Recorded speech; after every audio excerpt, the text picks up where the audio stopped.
Bismillah ar-Rahman ar-Rahim. Dear brothers, sisters, Assalamu alaikum. Thank you for joining this episode. Today we're going to talk about Muslim bin Aqeel. As we discussed in the prior episode, this was one of the biggest treachery that has ever happened in Islam. In a day, 30,000, some say 4,000, some say 10,000 people, the entire city turned on the messenger of Imam Hussein AS. But how did that happen? I think it's really important to understand what happened and how it unfolded and what were the components of treachery that unfolded during this time, during these few months. What are the lessons that we take from this example, and what actually happened to that poor person, that poor Muslim and Ibn Aqeel who came to Kufa in support of Imam Hussein as the messenger of Imam Hussein. So let's start from the time when Imam Hussein was in Makkah. He was at Kaaba. It is narrated that he prayed one day near the Maqam Ibrahim, and then he asked Allah for help. Then he called Muslim bin Aqeel and showed him all the letters that he had received from the people in Kufa and who were inviting him that the world needs you. We are ready to help you. We're ready to fight for you.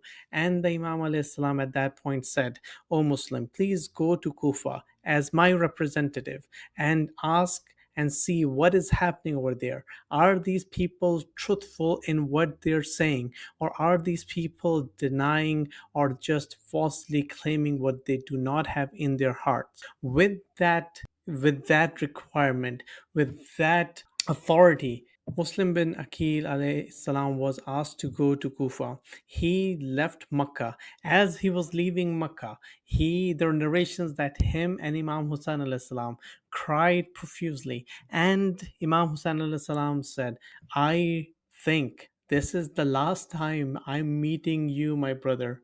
I think we might not meet again, but please go to Kufa." Now Muslim bin Aqeel, he leaves Makkah, goes to Medina. When he goes to Medina, he offers prayers at his grandfather's, at his uh, prophet's mosque, and then he takes a couple of guards, takes a couple of people who could guide him on his journey towards Kufa. Along the journey, it is narrated that those two people died because of thirst, and Hazrat Muslim bin Aqeel was taking this journey in secrecy so that no one knows what the mission of Hazrat Muslim was. And the reason was because there were all types of spies and other people in the area who were looking to see what Imam Hussein alayhi salam does. And that's why the Muslim did not tell anyone what his mission was. When he went to Kufa, he stayed, it's narrated, he stayed at the house of Mukhtar al-Saqafi. He was a close companion or a lover of Ahlul Bayt al-Islam. At the same time, he was the son-in-law of the governor of Kufa.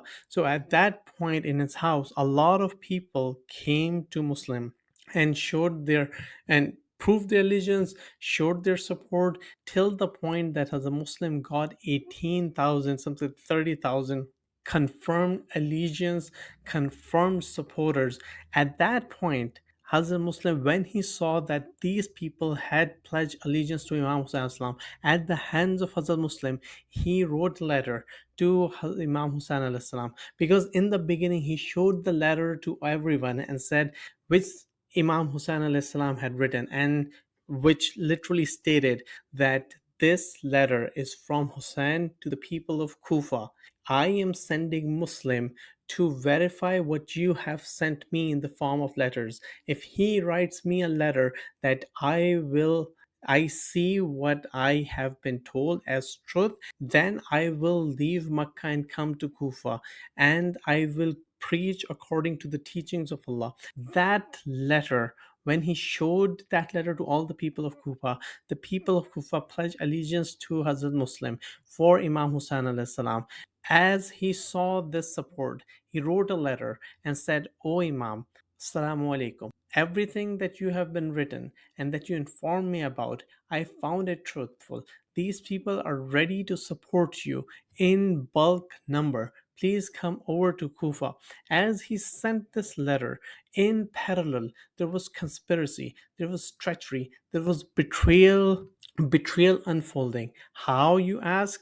There were people in the city of Kufa who were supportive of Banu Umayyah because of their illegal activities, because these people were getting the worldly gains, because they were getting some worldly benefit from Banu Umayyah. They did not care about the power of Allah, the Hujjah of Allah, Imam Hussein AS. They only cared about their own benefit. As a result, what they did, they sent letter to Yazid that Numan, the governor of Kufa, is not strong enough to quench or to end this rebellion that is happening. Send someone who's really strong. Upon interviewing, upon consulting his close companions in Sham, Yazid sent a letter to Ibn-e-Ziyad. Ibn-e-Ziyad, who was famous for his ruthlessness, famous for his butchering, famous for his inhuman and un-Islamic practices, who was the governor of Basra. He sent a letter to Ibn-e-Ziyad. Go immediately to Kufa and go in a way that you quell this rebellion that is forming in Kufa. When Ibn-e-Ziyad got this letter, he did few things. He took a close companion, a group of close companions, 500, in the night, in under the veil of secrecy. He quickly moved towards Kufa and reached Kufa again at night, covering his face, passing through the cities. As he passed through the cities, people said that Hussein has come, and people started cheering. He did not say anything. Again, an example of treachery, paramount treachery. When treachery happens, as we have as we have discussed before, it happens in secrecy, it happens in a clandestine manner, it happens in a way so that people do not know what is happening. That is exactly what he did. He reached the governor's house, came close to the door, told Noman the governor, I am Ibn-e-Ziyad. Yazid has asked me to take over the control from you. He took the control, went into the governor's house, closed the door. Now there were few people inside the house. Think about this. At this point, these are early days of Zilhajj. These are third, fourth of Zilhajj. People are now realizing that Ibn Ziyad has come into the town. Over the next couple of days, he again used certain tactics of treachery that we have discussed in the past. He used the treachery that is about forcing people, that is about making people terrified, that is about threatening them with their life, with their family's life, with their property. He used to go to the mosque and say, for a couple of days, he said this, I will take a brother for a brother if you do not stop supporting Muslim. I will take a son for the father if you do not stop supporting Muslim. I will take the family for the supporter of Muslim. And then someone rose up. Someone stood up and said, how can you do this, governor? This is against the Quran. He left. But then the next day he did the same thing, and people were getting frightened. Now, as he did this, in parallel, he started manipulating the leaders of Kufa.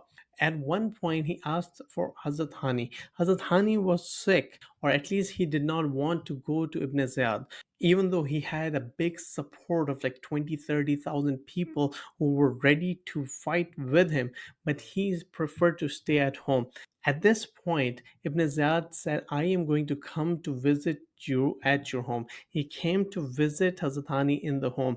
At that point, Hazrat Muslim was in the home, and there was a discussion that Hazrat Muslim, could even kill Ibn Ziyad while he was alone in the home of Hazrat Hani, but he did not do that. That is a proof that Ahlul Bayt salam is not, their teachings are against treachery, teachings are against betrayal, they're against betrayal, their teachings are against attacking someone from the behind or starting the attack. That is what the teachings of Ahlul Bayt salam is, and that is why Hazrat Muslim never attacked Ibn Ziyad. Now, Ibn Ziyad went back, and then he asked Hani to come. After some time, when he said no for 1 or 2 days, then he was asked by his close companions to go and pay a visit to Ibn-e-Ziyad. He's been asking for you. Ibn-e-Ziyad, seeing Hazrat Hani, finding out that there was a plot to kill Ibn-e-Ziyad at the house of Hani, and knowing that there was a Muslim staying at the house of Hani at that time, he started hitting Hani. Hazrat Hani said, I will let Muslim go, but I will not give Muslim to you, no matter what you do. He hit him and then he put him in the dungeon. At that point, when people realized, especially the clan of Hani, realized that he has been put into the dungeon, into the jail, and he has probably died, they all came out. 20 to 30,000 people surrounding the house of the governor. At that point, Ibn Ziyad used another technique used for treachery and betrayal. He manipulated the narrative. He said, Go, he asked the leaders who were present in the court, go tell the supporters that Hani is alive.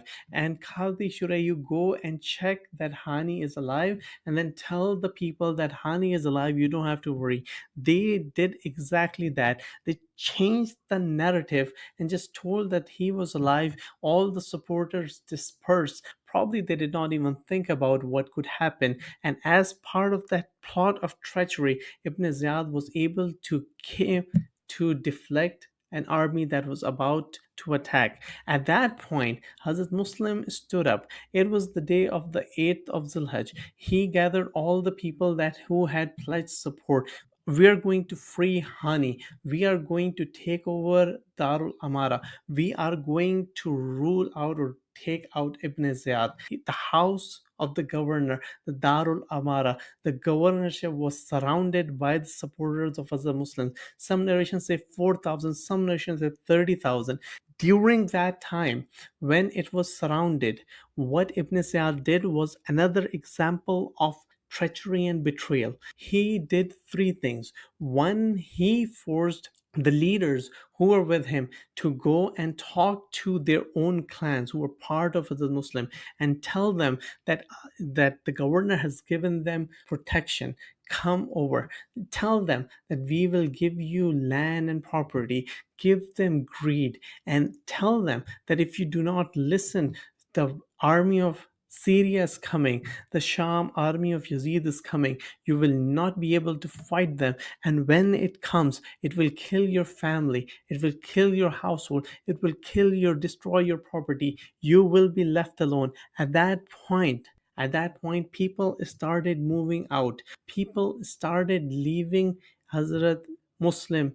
Now, not a lot, but at least there was some traction of this maneuver that Ibn Ziyad was doing. So now what he did, he sent people to the houses, he sent people to the families to take back their fathers, their men, to ask them to leave Muslim. At the same time, what he did was during the time of the prayer of Zuhr, there were some thousand people with Hazrat Muslim, but people who were weak. Again, an example of treachery. People who were weak, people who were greedy, people who were scared, people who felt that they would lose their own success or their worldly gains by supporting Muslim, they started leaving.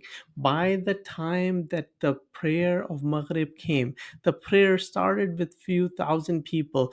By the time Hazrat Muslim came out of the mosque, he was alone. Literally, the entire city who had pledged allegiance to Hazrat Muslim for Imam Hussein AS, the entire city who had pledged to die for Hazrat Muslim and Imam Hussein AS, the entire city who was with Hazrat Muslim and Imam Hussein alayhi salam in the morning through the afternoon.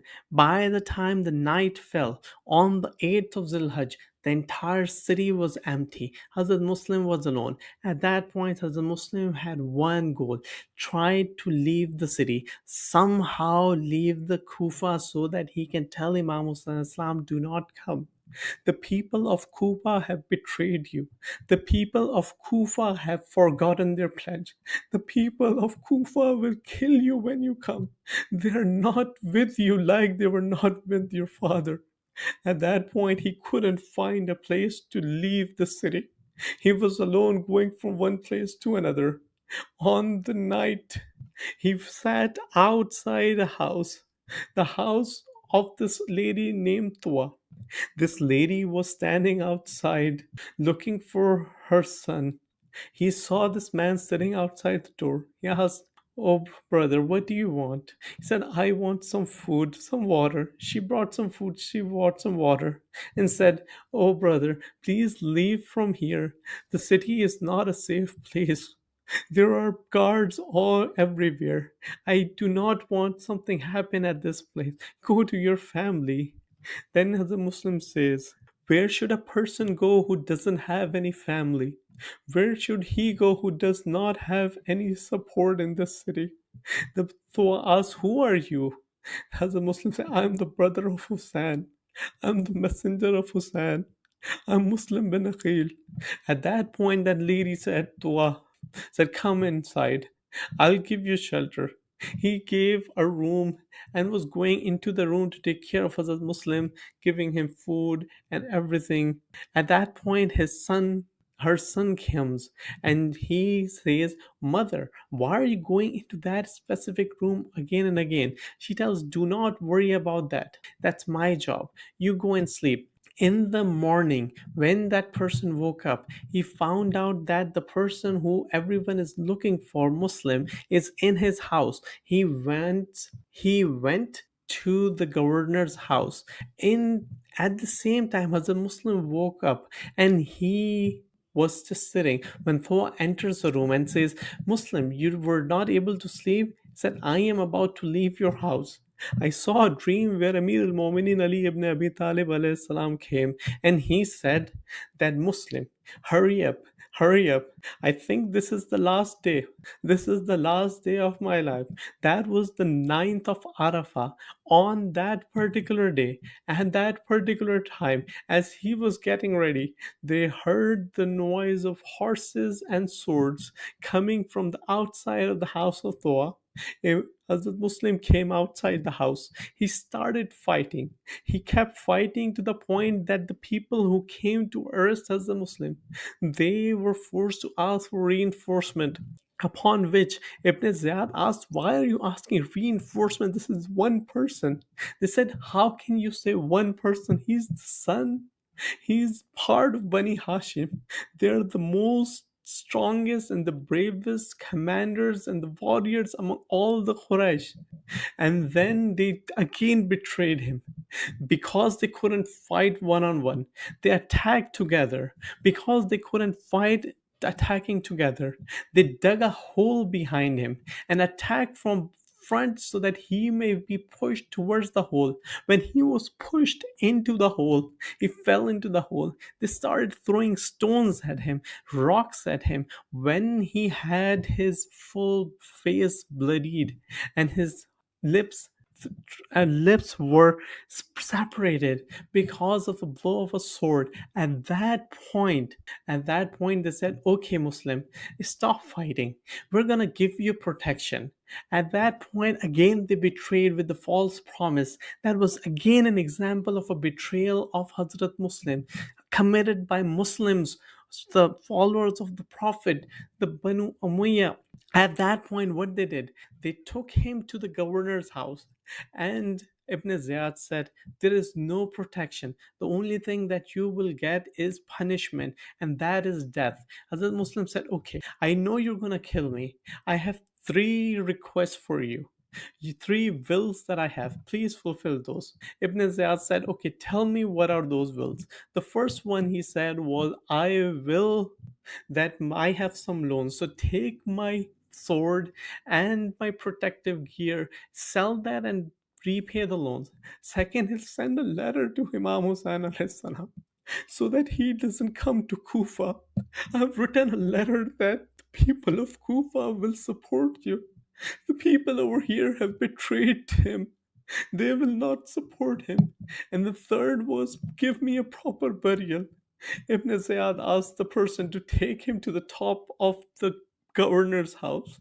When they reached the top of the governor's house, they asked, do you have any requirements? Do you want anything else? He said, if I can get some water. He tried to drink the water. The entire blood bloodied the water. So he did not drink the water. He tried it a couple of times. It didn't work out. He said, probably I'm supposed to die as I'm thirsty. Rather, he didn't know that his brother will be killed in a month for with thirst of 3 days. At that point, his head was cut, and the narrations that there was a lady who was sitting down below the building to catch the head of Hazrat Muslim. And then they also betrayed him. They never gave him a burial. They took his body and marched with the body, dragged the body throughout the city of Kufa. And after 30 days, when this caravan of Imam Hussein al-Islam came back, after being through Karbala, only the women and children Imam Zain al-Abidin al-Islam came. He saw a body hanging from the governor's house. He said, Assalamu alaikum, Muslim. May Allah have the curse upon those who betrayed the Ahlul Bayt al-Islam. May Allah have curse upon those who betrayed the Prophet sallallahu alaihi wasallam. And may Allah have curse upon those who support the betrayal of Ahlul Bayt al-Islam and keep quiet on this betrayal. Assalamu alaikum.